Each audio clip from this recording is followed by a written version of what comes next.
Bonjour et bienvenue au podcast Premier Visionnement.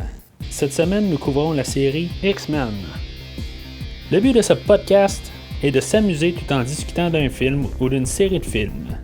Il est important de prendre en note que si vous n'avez pas encore écouté le film à discuter aujourd'hui, je vais le spoiler complètement. Bonjour et bienvenue au Japon. Aujourd'hui, nous parlons de Wolverine de James Mangold, sorti en 2013. Avec Hugh Jackman, Ryoki Sanada, Famke Janssen et William Lee. Je suis Mathieu, et si vous avez un beau sabre à m'offrir, moi je vais le prendre. Alors tout d'abord, avant de commencer, là, on va parler vite là, de ce qui s'est passé là, depuis le dernier X-Men. Dans le fond, ils sont rendus où dans le fond, ils veulent faire tout le temps échanger, là, faire un X-Men, faire un Wolverine, X-Men et Wolverine. Puis c'est ça, dans le fond, là, il y avait Gavin qui a fait là, le premier Wolverine. Gavin Hood qui devait le réaliser. Là, puis finalement, en tout cas, ça n'a pas marché. Puis là, ça a passé une dizaine de réalisateurs. Puis finalement, on s'est ramassé là, avec James Mangold. Toute la liste là, de personnes là, qui a failli réaliser. Il y a même Bryan Singer qui ça l'est fait offrir. Guillermo del Toro. Puis finalement, c'est ça. James Mangold, c'est lui qui a pris les rênes pour ce film-là. On va dire que tous les films à cette heure, là, c'est toutes des nouvelles têtes là, à chaque film. Là. Il y a rien que les réalisateurs, les producteurs qui restent. Mais quand on regarde tout ça, là, c'est tout le temps une nouvelle équipe. À part Hugh Jackman qui reste là, tout dépendant des séries respectives. Là. Fait qu'aujourd'hui, dans le fond, on n'a pas nécessairement la suite là, de Wolverine, de X-Men Origins. On a plus une histoire qui se tient tout seul. Là. Même le réalisateur il dit lui-même, là, c'est plus une histoire à part. Ça se passe après X-Men. L'engagement ultime. Fait que ce film-là, dans le fond, est basé encore sur l'histoire, la série limitée là, de Frank Miller puis de Chris Claremont de 1982, là, une histoire qui avait été écrite. Là, c'est comme dans le fond, là, celle d'origine. Là, fait que c'est une histoire qui se passe au Japon, tout ça. Puis c'est ça, je veux dire, c'est basé là, à partir de généralement une histoire. On est dans la thématique là, X-Men. On en retrouve là, plus une tonalité là, comme dans le dernier film, tout ça. On sent qu'on joue encore avec les mêmes thématiques, mais là, plus sur une petite base là, de Wolverine. On a un film qui est pas mal plus intime. Le budget pour ce film-là est quand même largement plus petit que les autres. On parle de 100 millions là, au lieu de 150 là, comparé les derniers films. Là. Ça fait quand même beaucoup. Là. Je veux dire, on se rend compte qu'ils ont mis plus d'argent sur les acteurs plus que sur les effets spéciaux. Là. Puis on n'a pas des mauvais effets spéciaux, c'est juste qu'on n'a pas tant que ça. Puis même les scènes d'action là, sont pas mal comptées. La musique, cette fois, là, par Marco Beltrami, là, que premier visionnement, on l'a croisé dans notre troisième podcast là, couvrant la série Terminator. Il offre une meilleure trame sonore ici là, que dans le fond dans Terminator 3, tant qu'à moi. C'est sûr que probablement que dans le dernier film, là, la trame était meilleure. Mais ça reste quand même un très bon effort. Là, point de vue cinématographique, l'édition, tout ça, je veux dire, on a un film qui est plus sombre. Il est comme moins joyeux. Là, il pleut souvent. C'est un film qui tu sais, je veux dire, on ressent là, la lourdeur là, de Logan tout le long du film. C'est bien filmé pour ça. Là, toute l'atmosphère là, qui est dans la cinématographie, tout ça. Il a son identité à lui. Ce qui est bien plaisant. Là, au moins, on n'est pas là, c'est tous des clones dans le fond. Là, on sent qu'on a quelque chose de différent là, pour le film d'aujourd'hui.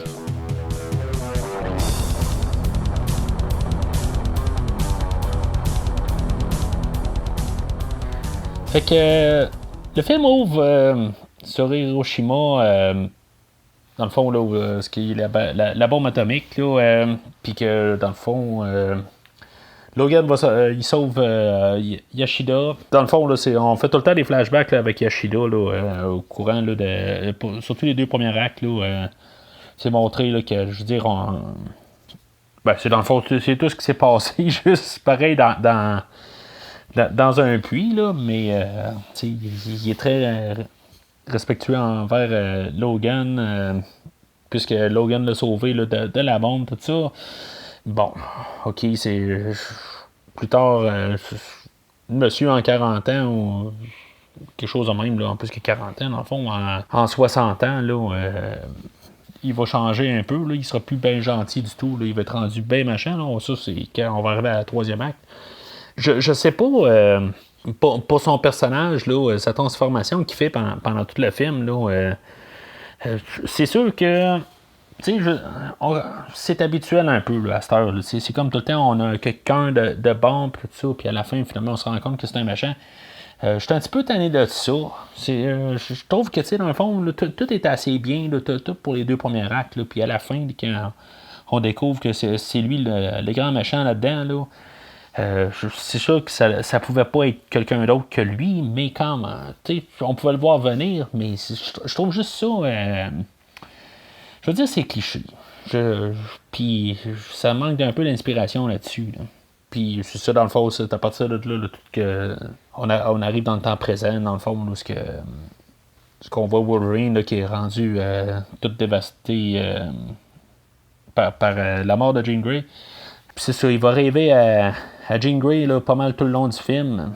Puis ça va le torturer tout le long. C'est juste bizarre que... C'est comme il rêve tout le temps à Jean Grey, mais dans le fond, quand on se rappelle bien là, de X-Men 2, Jean Grey, elle avait vraiment choisi Scott. C'est comme... Il agit comme si vraiment les deux, là, ils étaient follement en amour. Mais en bout de ligne, je suis peut-être un petit peu exagéré. Là, c'est le fait, là, ça jouait peut-être un peu, tu croches là, dans la tête à Logan, tant qu'à moi. Là. En tout cas, fait que...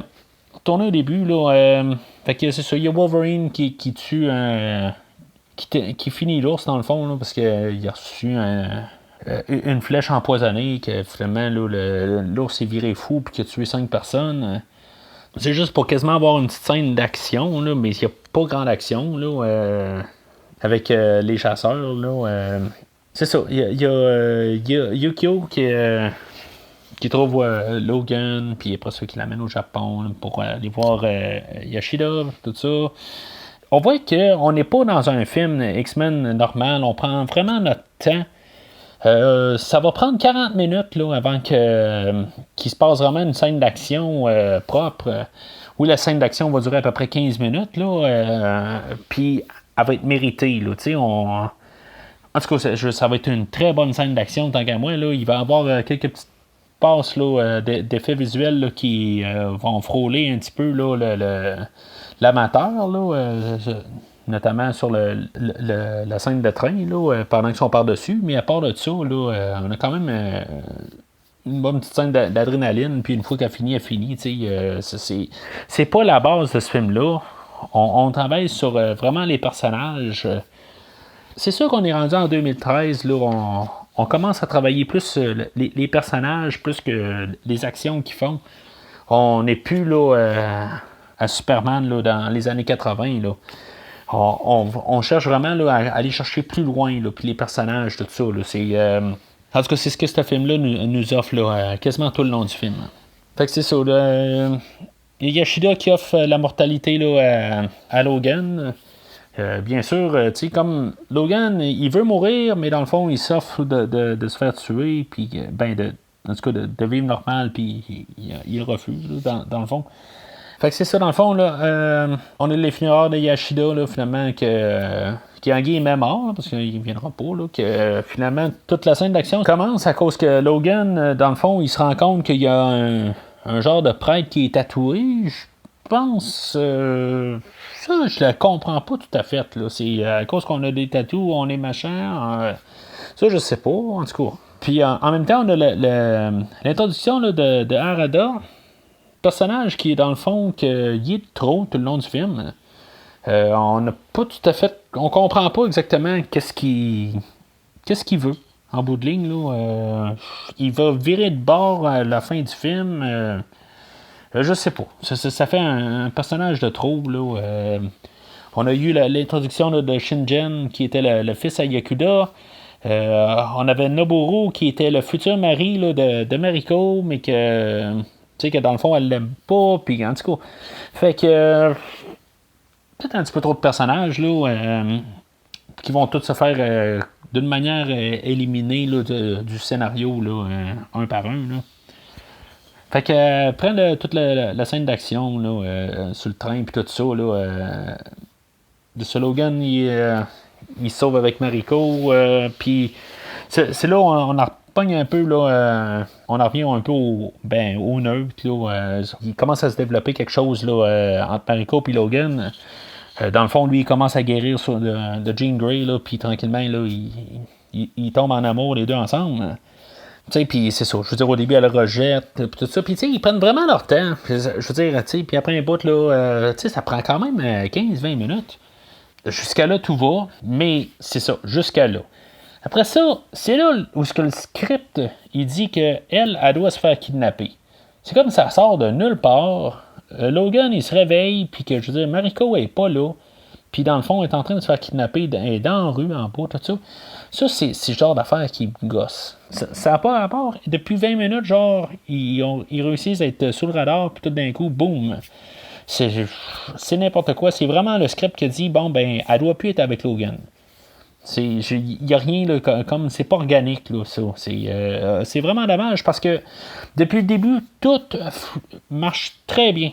Puis c'est ça, il y a, en même temps, là, il y a Yukio qui est comme sorti du film, puis que là, tout d'un coup, qu'elle voit que dans ses visions, parce qu'elle voit là, que elle voit les gens mourir, dans le fond. Puis, je veux dire, elle se réveille de même, il y a une scène de même, puis boum, hop, Logan, tu vas mourir, tu sais, c'est filmé, puis ça devrait être comme coupé, parce que, tu sais, on le sait, là. Elle va même le répéter plus tard à Logan. Je vais juste noter là-dessus que j'ai écouté la version la version prolongée. Là. Je sais que la version normale, là, dans le fond, là, le langage est atténué, puis il y a c'est un petit peu moins sanglant. Là. Il n'y a pas grand-chose de différence là, entre les deux versions. Là. Le film dure une dizaine de minutes de plus. Là. Mais je veux dire, juste le fait d'être plus dans l'ambiance, tout ça, je le recommande en version prolongée. Fait que c'est ça, Logan qui retire l'araignée de son cœur, tout ça. Là, c'est bon, encore une raison de mettre en masse de sang là, à l'écran, tout ça. Fait que c'est là où ce qui est dans le fond, là, le Logan, là, en même temps, là, il commence à reprendre confiance de lui-même, tout ça. Là, il est fier de dire que c'est lui, le Wolverine, là, c'est son nom. Là. Puis, c'est ça, il y a le combat là, de Logan, puis Shingen. Je sais pas, j'ai un petit peu de la misère avec ces personnages-là, là, savoir un peu là, leur objectif là, dans la totalité. Là. C'est comme. Il y a toute une conspiration, là, dans le fond. Là, lui, dans le fond, Shingen, il est-tu prêt à tuer Mariko, mais je sais pas. Parce qu'il complote avec Noboru, puis Noboru. Ouais, c'est ça, Noboru, puis. En tout cas, c'est vraiment un petit peu flou, là. Jusqu'à quel point ils sont prêts à aller, tu sais.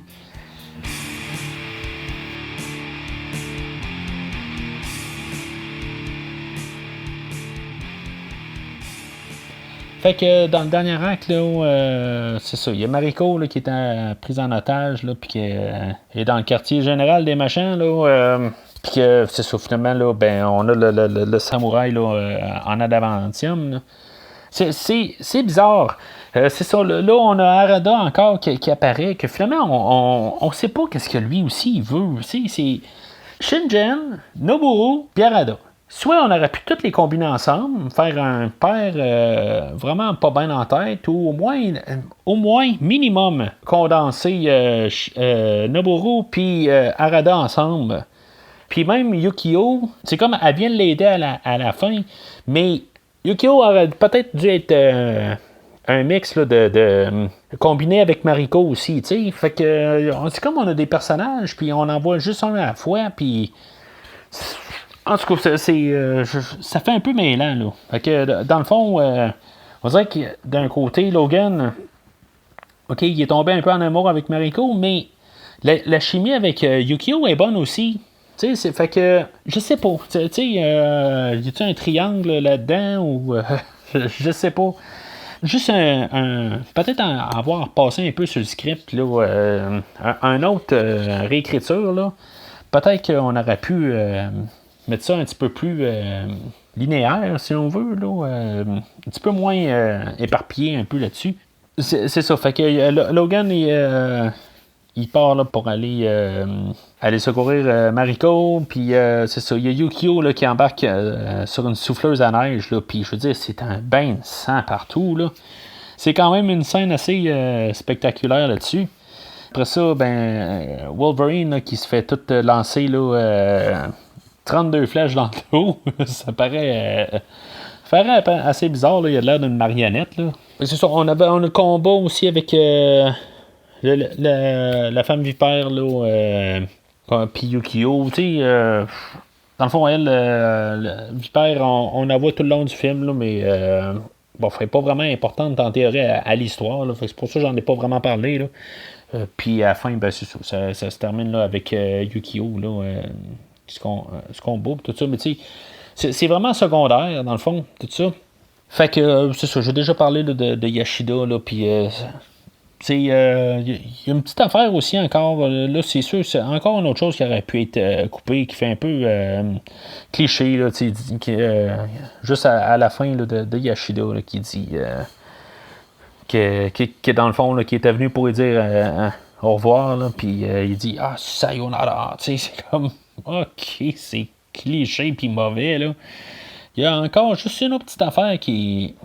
Bon, c'est pas une critique, mais c'est comme, pourquoi qu'à chaque fois qu'il y a un film qui se passe au Japon, OK, puis que c'est un film américain, mais aussitôt qu'il s'en va au Japon, il faut tout le temps qu'il y ait des ninjas.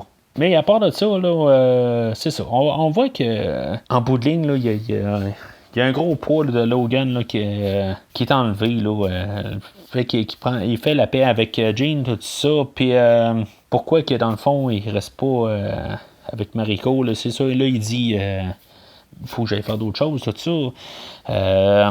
C'est clairement là, pour aller dans le prochain X-Men, dans le fond, là, pour qu'il reprenne un peu, là, un peu plus.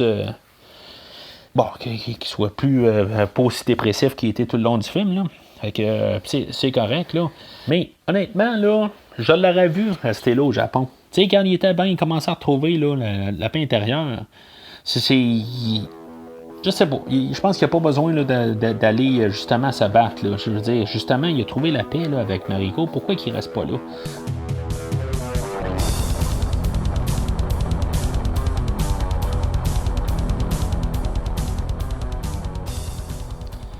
En conclusion, on a un plus petit film. C'est probablement le. Oui, pas juste parfait, parce qu'il est fait en petit budget. Là, je veux dire, il n'y a pas de fois où je me dis, hey, il aurait dû avoir plus d'argent. Là, toutes les scènes sont filmées correctement.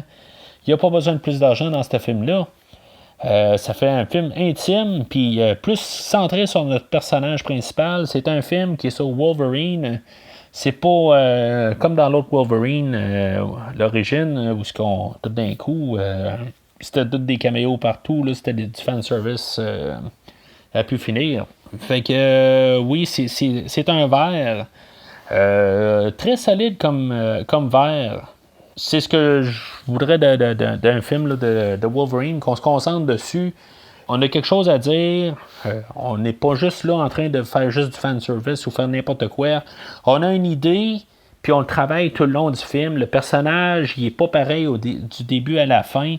Puis c'est ça, dans ce film-là, il crie un petit peu moins pour rien, puis il n'est pas tout le temps en train de... oui, ben là, il change un petit peu Victor pour Mariko, là. Mais ça reste quand même là, qu'on a un personnage là, qu'on voit qu'il y a plus des démons internes. Là. Petites affaires, par contre, qu'on peut remarquer dans tous les films là, aussi. Là, il y a des plans de Wolverine là, qui est tout le temps en train de se retourner de bord, puis une cicatrice qui se répare, tout ça. Là. Ça, c'est sûr que c'est des affaires là, que j'espère qu'ils vont commencer à penser qu'on l'a vu. Là, on doit être rendu à peu près là, à la 38e fois qu'on le voit là, sur Capfilm. Là, on n'a pas besoin là, de nécessairement là, de voir un remake de cette séquence-là là, à tous les films. Là. C'est clairement le plus violent puis le plus sanglant là, dans tous les X-Men. Puis, dans le fond, il y a des personnages de trop là-dedans là, puis qui devraient condenser un petit peu là, en fait, de personnages. Le début du film, là, les deux premiers actes là, mis ensemble, là, c'est solide. Troisième acte, c'est sûr que lui, il devient un petit peu plus film de super-héros, mais ça reste quand même là, intime quand même. Fait que je chapeau quand même d'avoir tout fait un film de super-héros intime puis approfondi. Fait que c'est tout pour aujourd'hui. La prochaine fois, on va parler de X-Men Jour d'un avenir passé. Où est-ce qu'on va mélanger là, toutes les deux timelines là, des X-Men ensemble. Ça va être bien intéressant de parler de ça. N'oubliez pas là, de vous inscrire, là, prendre le feed RSS là, dans votre application podcast pour recevoir le podcast aussitôt qui est disponible.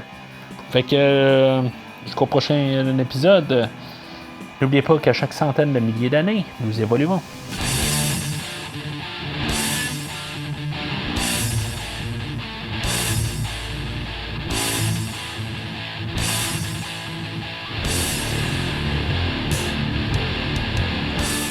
Merci d'avoir écouté cet épisode de Premier Visionnement.